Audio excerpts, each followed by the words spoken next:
Welcome to the No Quit Living podcast. Our primary objective is to motivate and inspire our listeners to never quit.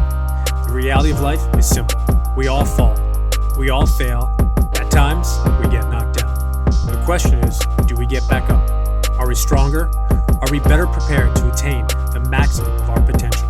Thank you for joining our No Quit tribe. As you go for your greatness today, never quit. And remember, we rise by lifting others up. Welcome to episode number 473 of the No Quit Living podcast. I'm your host, Christopher J. Worth, and today's theme of the day is invest in people. Our quote of the day comes to us from Arthur Rock, and what I'm interested in is investing in people.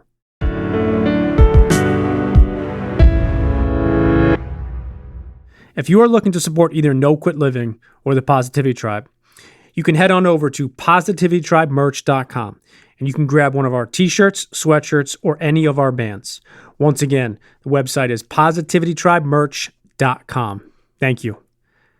I really enjoyed my conversation with today's guest. Not only is Daria Lucchesi quite an impressive young woman, but she has both a passion and excitement for the work she is doing.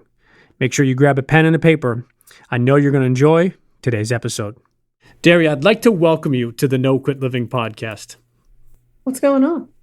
Appreciate you being here. First question I ask everybody is, are you ready to positively impact at least one person today? Hopefully. That's the goal. That's the goal, man.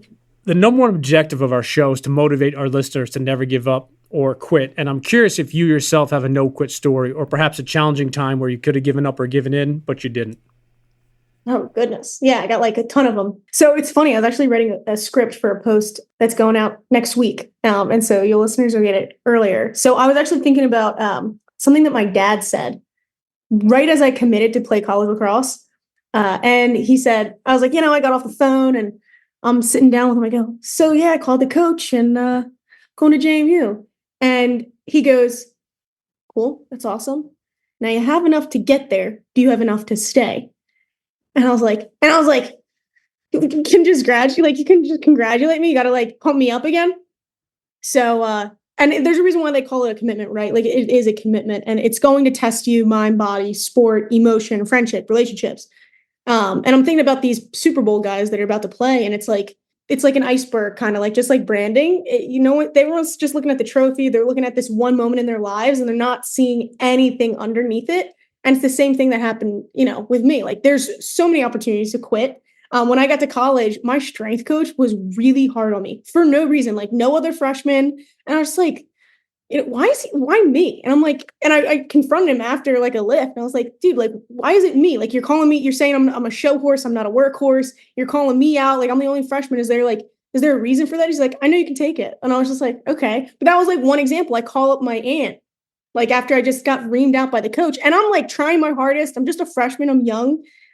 I'm like, her name's Aunt Riri. And I call her up and I go, Aunt Riri, like, he's just so annoying. Like I'm trying, cause I call my mom up. She's not answering ever. I call my dad up. I know what he's going to say. So I don't even dial him. And I call Aunt Riri. I'm like, okay, all right, well, so, and she's like, okay, well, what is he doing? What's going on? I go, well, he's like just yelling at me to go faster in my lifts. And she goes, okay.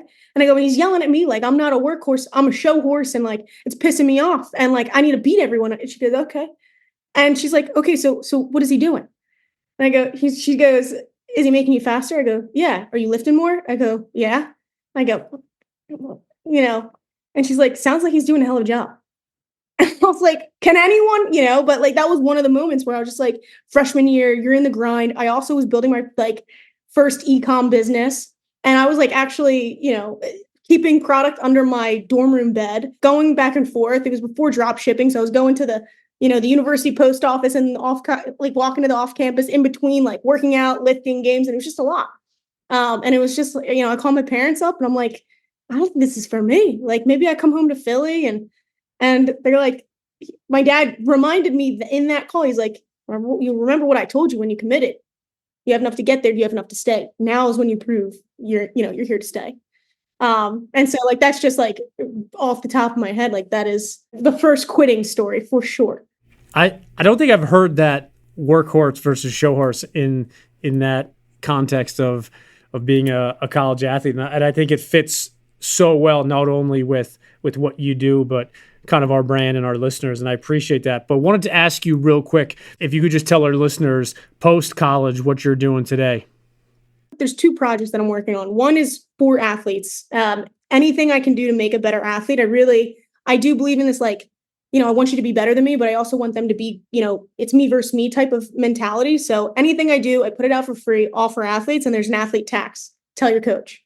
And the coaches, I'm trying to help them grow their business, whether you're a coach, a creator in sports, a club, company in sports branding. And we pretty much do everything from video editing. It's a whole creative agency for that, and a community for coaches. We're going to teach you how to grow because we believe, like, I want to coach everyone.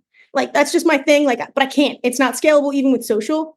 But what I can do is help the coaches grow their business, help them learn how to create content and do all of those things and succeed so that they can bring their message to more athletes.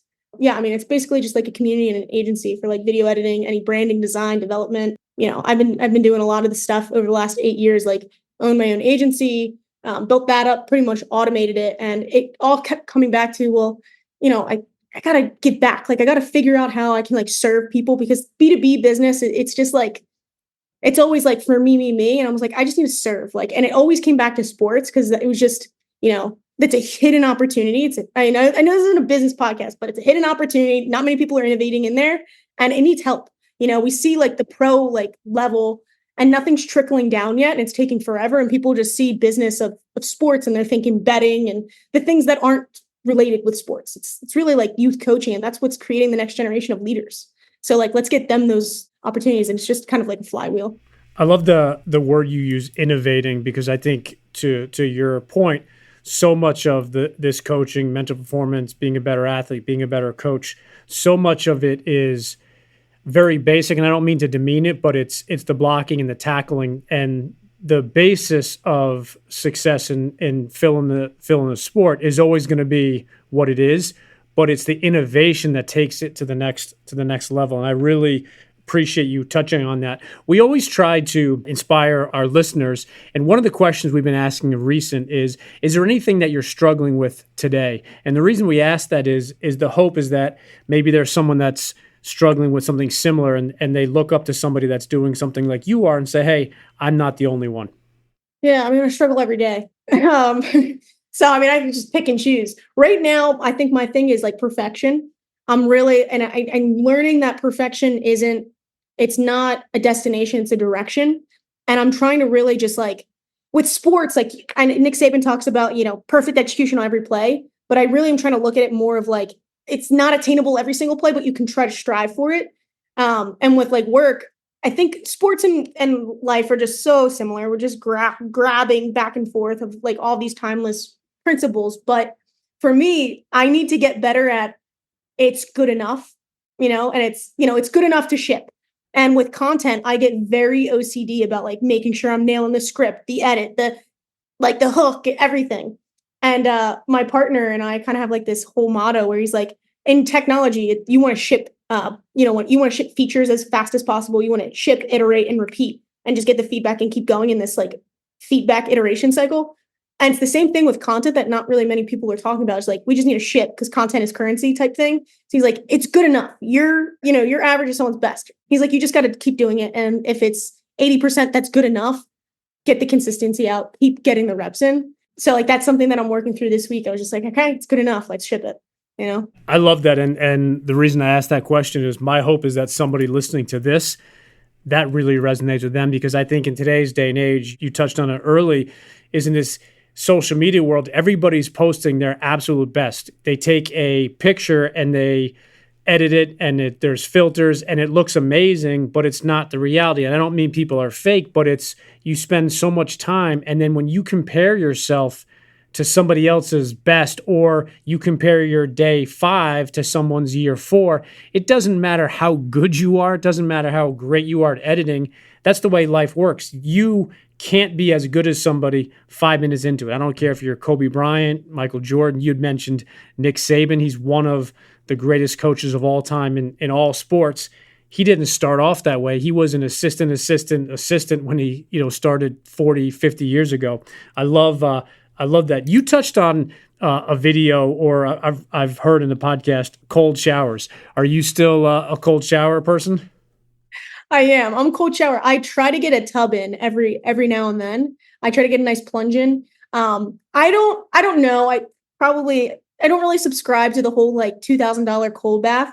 I think you can go jump in a lake. You can go get an ice, just a trash tub from Home Depot, line it and just put some water in it, let it freeze overnight, hammer it out and sit like, so I don't subscribe to the whole like branding of it, even though I probably should, because I'm in that space.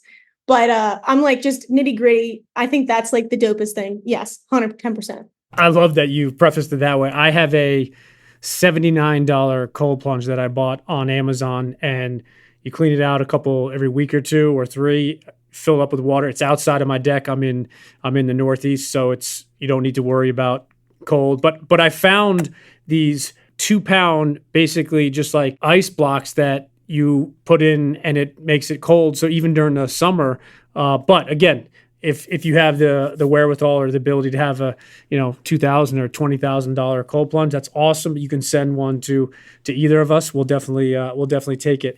You posted something a while ago on books, and I'm a big reader myself, so I wanted to ask you if there's anything that you're reading currently, or perhaps you've read something recently that you'd like to recommend to our listeners.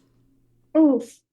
I'm constantly reading. I think, and I'll give you just a little context. I'm a blabber. I'm just going to keep talking. And that's what we're going to do. Whatever. You're going to get the content.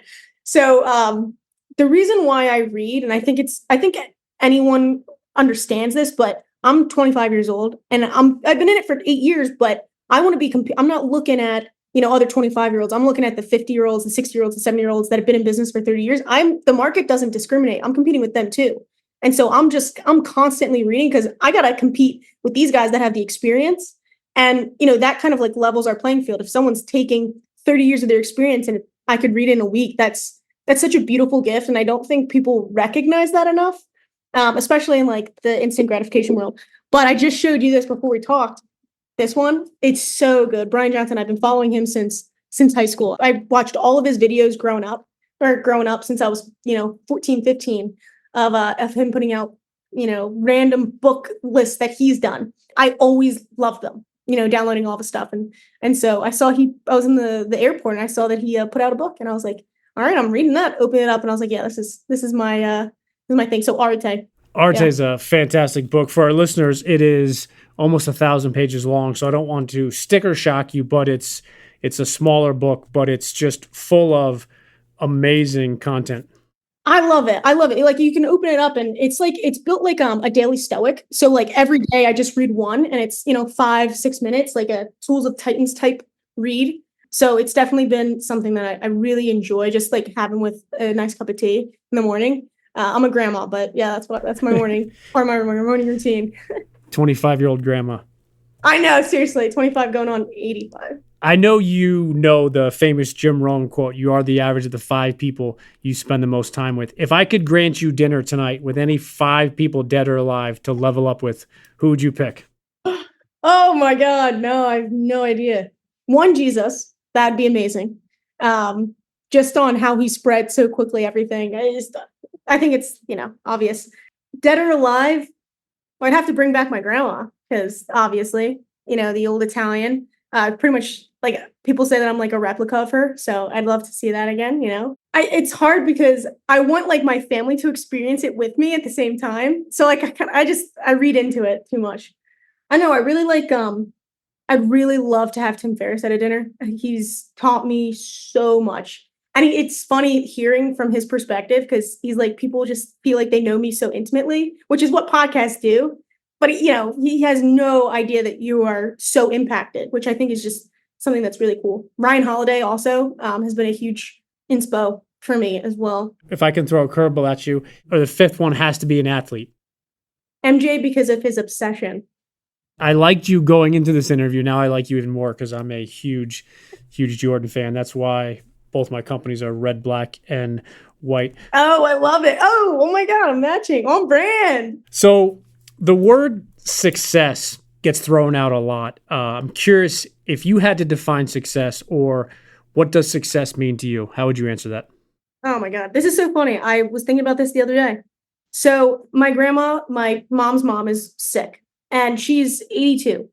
And, we're kind of just starting to, see that it's, the next stage of her life is, usually going to go.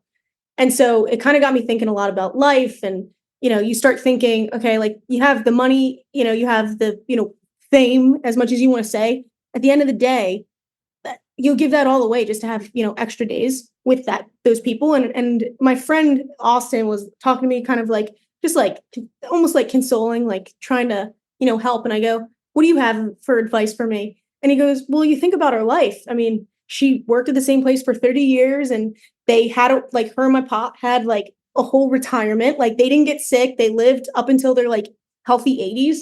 And so I started thinking about that. And he's like, you can't be upset because like they lived a full life. And when I think about my grandma, she and my grandpa, they consider themselves the most successful people in the world. They're very modest. They created a legacy. Like she has 9 grandkids. She's got 4 kids. And she's taught me like so much. She taught me journaling. She started bringing me books. And that's how I got into reading. Even when I was a kid, she taught me how to be curious. And I was like, turned to my friend. I was like, she's the most successful person I know. Like, look at all of those things that she's brought to life. And so it has nothing to do with anything material. She's religious as well, which is definitely, my number one value. So someone that, I guess the way I call it is a fulfillment 5. So for me personally, and everyone's going to be different, but it's faith, it's fitness, like mental fitness, physical fitness, emotional, spiritual fitness. And then it's family. And then it's my friends and focus. And so anyone that has all 5 of those, because a focus is fun. It's fun. Like I was telling you earlier, it's fun to build things and get creative and, reach that self-actualization mark. But it's also fun to be built while you build. So those 5. So anyone having those 5, I think is, that's success to me. I think that's a really powerful way that you defined it. I appreciate that. But going back to one thing you said really stood out to me is you said that your grandmother taught you to be curious. And I think that's something that I think this instant world we're in today has been somewhat, I don't want to say taken away, but it's been put in some ways on the back burner because everything is instantaneous. So there's that runway of curiosity gets shortened because if I want to connect with you, I can find your social media or website. And I think the curious part for me, you had mentioned Michael Jordan as far as, just the way he was being your 5th person. The person that I would say very similar to him was Kobe Bryant with his curiosity of what makes the best and why or how can these players do this versus other players that can't. Because if you look at it and by being a very successful college athlete yourself, when you get to that top echelon, there's not a huge difference of the top players from the physical perspective. It's all the other things, in my opinion, and it's the mindset, it's the discipline, it's the work ethic, it's coming to practice a little bit earlier on, especially on those days when you don't want to. It's not, the top athletes are all 6'6" and everybody else is 5'9". There's that number in the top echelon that I think people are super specific. And kind of leading into my next question is being a former college athlete and I believe national champion in your freshman year. Yep, 2018. Could you just expand on just how you were able to take that experience, but learn from it, not only then, but what it's done for your professional career now as well? Mm-hmm. So your senior year after you graduate, you write a speech, and I'll be putting the speech out on YouTube when I launch mine. I broke it down into like an acronym. We're JMU Dukes, so it was like DUKES. And I think the most important lesson in that speech for me moving forward was it's the Maya Angelou quote. Like she's like, people are forget what you said, did, but they're never gonna forget how you made you feel, whatever. I think with that year, celebrating was cool, but it was like that win was awesome. It was the cherry on top, but it was everything leading up to that, where we were intentionally building culture. We were intentionally investing in one another. We knew what our roles were. We all valued our roles. For me, like I was not playing. I was a scout player from the ground up. And I was a choppy, feisty, and scouts like your time to prove so you can get in games. And I was lucky enough to actually play. But come the national championship, I didn't play. But I did everything I could to prepare all those girls. I was taping sticks. I was doing whatever I could for the players on the field. And I knew how important that was because it came from the bottom down and then top down, bottom up type thing. We were all bought in. And so there's so many lessons that I learned in that year alone. And I was so grateful that I had that. But I think the most important lesson in that speech that I wrote about was, even when it doesn't make sense, invest in people. Because I came home after college, I brought all my trophies home, whatever. And I'm looking, I'm a senior I graduated at this point. I'm looking at all my trophies that, I dug up from, youth league to college, and I'm looking at the ring, and it's huge. It's beautiful. I wish I had it with me. It's awesome. I never wear it. It sits in the closet. It's just stagnant. The trophy too, with the lace on it and everything. My dad got it all framed, like my jersey framed and all that. It just sits there and it's still. And, I'm just like, invest in people, because your dreams are going to sit in the closet someday. And you get so caught and so focused on like the trophy and the ring season that like you forget that what matters is the people that you're doing it with. And that's the moving parts. I even put it on my story today. I was like, invest in the things that last. There's something on my church just had it on Sunday. They played this like Lionel Richie clip, and he was at the AMAs and he's talking about how Lionel Richie in 1982 was like the Taylor Swift of today, and how that's how popular it was, because I didn't really know. I mean, obviously. And so he was saying how Lionel Richie was up for all of these awards at the AMAs. And he swept every award he won. And instead of going out and partying that night, he brought some of the best creators of that time into a room and made a song. I forget what the song was, but it was some like one of the biggest songs in, all pop at that time, or music, for a good cause. It was for, a lot of hate was going on at the time. And I really liked it. It was like, he knew, and when he's talking about that night, he doesn't go to their awards. He goes straight to that song and the people that he made it with. And I thought that was so special. And it reminded me of that lesson that I learned. And so anything I do right now, I'm investing in people, I think. Like you can tell, it's like doing the things that don't scale, because that's, the little things are the big things really in the long run. And so like, what's the point of all of it if you don't have like community and relationships along the way? So I love that. And I'm so glad you touched on that, because I did see your post from today.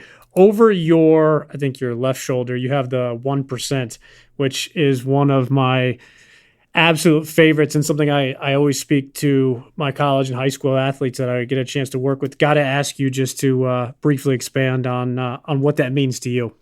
So my name's Lucchesi, like my last name's Lucchesi, and I was trying to figure out a word that rhymes with it, or I was trying to figure out some branding that I could play with, and I came across one of Apple's ads from, and it's such a cliche, but it's like, here's to the crazy ones, the troublemakers, the rebels, and I just got chills like through me. It was like watching Rocky for the first time. I'm like, I gotta run through a wall. I'm hyped, and I was like, oh my God, that's it. I'm crazy Lucchesi, and so I'm thinking about everything that I do. I'm trying to teach. Everyone has their own crazy in them, and crazy is it's being super obsessed, but at the same time, understanding what really matters in the long run. So it's kind of like a little twist and play. But crazy ones, 1%, I think it kind of all plays into it. Everyone has their own crazy in them. And everyone's born for greatness. It's really just like, are you going to feed it? And so like, to me, like the 1% is just, that's it. And it's just showing up every day, and just getting consistency, the cliche 1%, but also be a crazy one, like go crazy and stick with it. And I don't know, just be obsessed. That's pretty much it. That hit me, because I think when you were saying that, I was just thinking about those people that I look up to as really successful.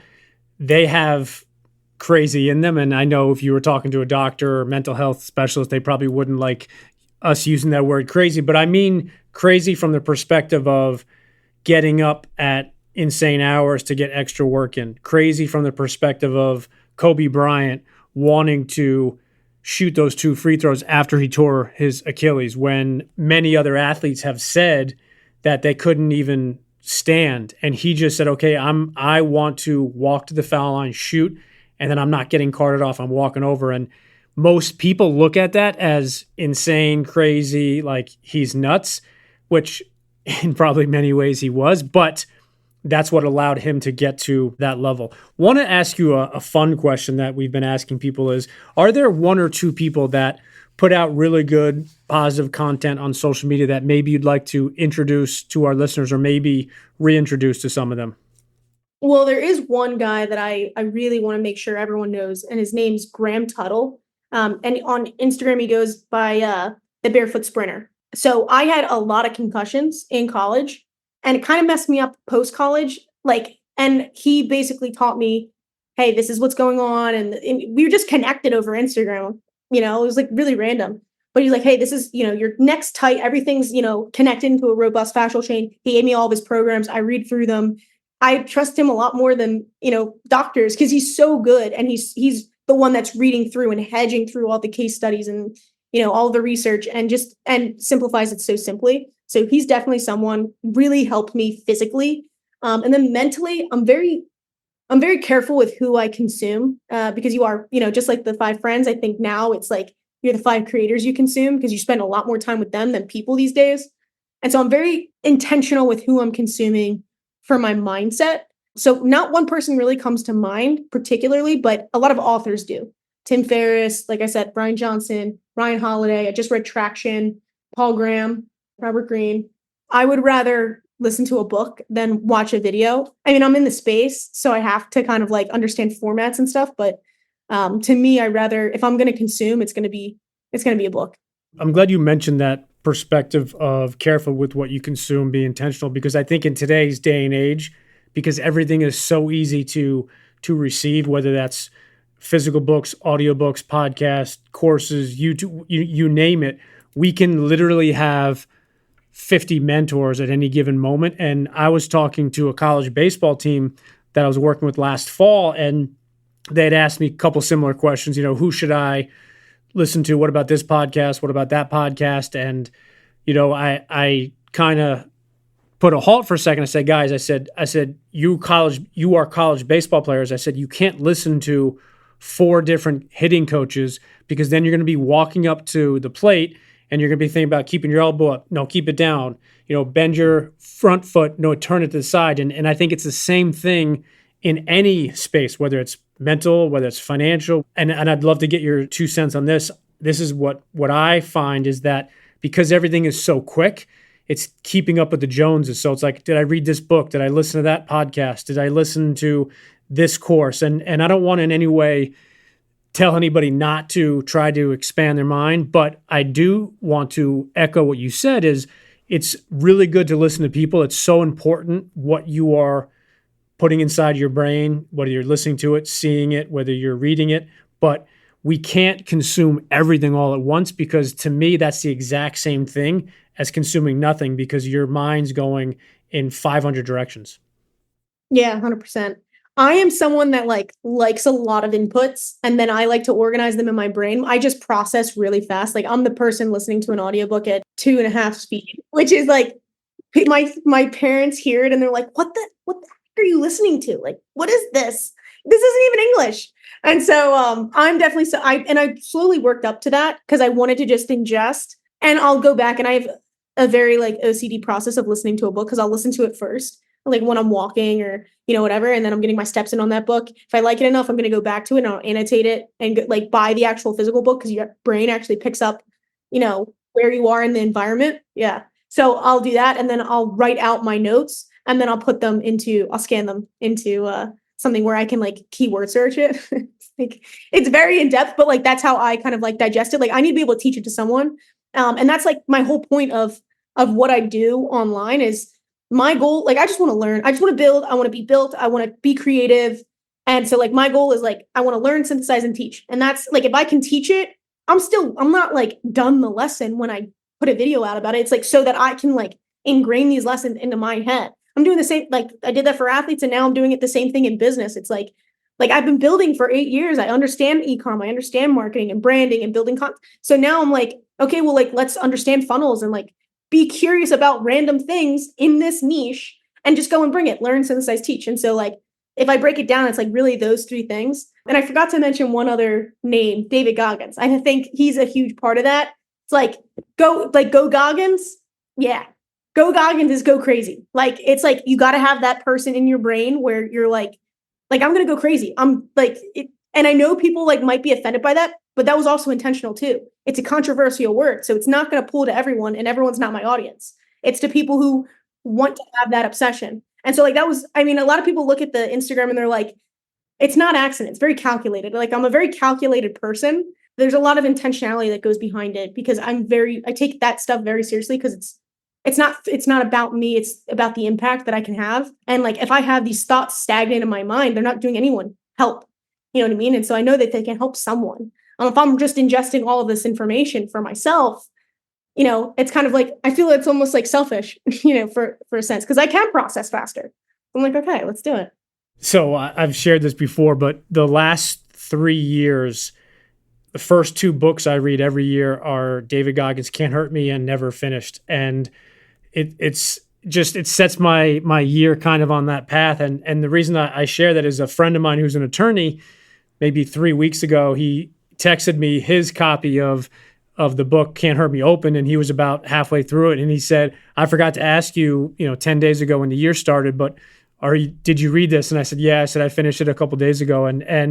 But you said something that I just want to repeat because it's really important and I think anybody in any business or looking to build a brand or get into sales, whatever, is every single person is not your client. And I think for me, when I got into the financial world and now I'm in mental performance, my whole thought process is, I can help everybody because everybody has a mindset and all those things. And what I'm realizing now is, yes, of course, anybody would rather have, 5,000 followers versus 5 followers. But now I'm realizing it's the relationship, and going back to what you said, investing in people. I think it's so important. Try not to be for everybody and try to be who you are. And that's something that I absolutely love about David Goggins is he's as black and white as they come. There's no gray when it comes to, he's like, look, this is who I am. This is how I do it. This is why I do it. But then the best part he says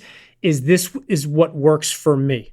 If you don't want to run 20 miles, 40 miles, if you don't want to do those things, don't do it. When he did I don't know if you saw it, I think it was during 2020 or 21, the 4x4x48 challenge or something. It's every 4 hours you had to run 4 miles or do some type of workout. And he tweaked the program after he launched it and said, if you can't run 4 miles, he said, then do 40 minutes of an intense workout or do 4 miles on arc train or elliptical. And I just remember people miss the boat when it comes to that because they just see his crazy videos and they're like, all right, this guy's nuts. And yes, he's 100% nuts in some ways. But what I love about him is he doesn't waver from the fact that he's like, look, I'm not for everybody. And if you don't like me, he's like, I don't care because I don't like everybody. And I think it goes hand in hand with what you said. So I really appreciate you touching on that. It was very powerful. I look at it in 2 ways. Like, I don't want to be well known. I want to be known well. So like, if I have like a very specific person that I'm going after, which is really just me from 3 years ago or me from 4 years ago or younger me, like I'm talking to, a past version of me, and then going for that niche, especially I think part of being successful in the business side of things is like, yes, you can have the idea, whatever, you need the execution, of course, but it's also the market. And like, I think that's huge too. But going super niche, you don't knock out anything else. Cause I was thinking, sports or fitness or wellness, where am I? And I was like, okay, like we go super niche with sports. I still have ancillary markets in that space. You know what I mean? Like at the end of the day, they're all very similar, but like we're going after this. This is who we're talking to and getting very granular on that. I think is that was like really important for us early on. Like just because you go after a niche doesn't mean that these are just not happening. You have ancillary niches. Yeah, I love that. And second to last question I have for you. I know that you dropped some value bombs, and I know that there are people listening to this that want to connect with you. So what's the best way for them to connect with you, follow you, find out more about some of the awesome stuff that you're doing? And side note, if you are not following our guest today on Instagram, I know she's going to share her screen name. You definitely have to, especially if you're looking to have an advantage of the you yesterday, the you last week. Yeah, 100%. So yeah, Crazy Lucchesi, crazy.Lucchesi, on Instagram. I pretty much, put out everything through that platform. I'll be launching on YouTube soon. So there you go. And then Our Locker Room is the business account for creators, companies, and clubs in the sports space, brands in the sports space specifically too. So there's some good stuff there too. Like I'm giving away so much value, I'm almost uncomfortable, which is the way it should be. So that's it. And we both have newsletters on both of those channels. So it's awesome. And the last question I have for you, same question I ask everybody, is if you have any parting words you'd like to leave with our listeners today.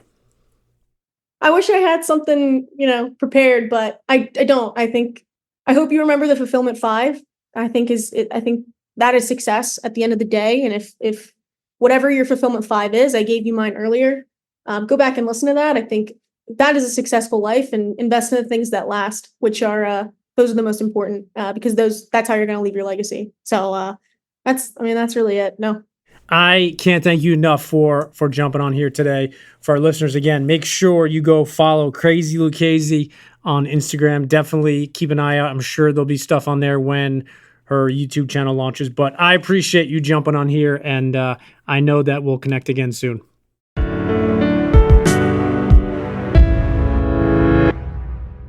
Thank you for listening to episode number 473. Daria shared some very powerful things with us on today's episode.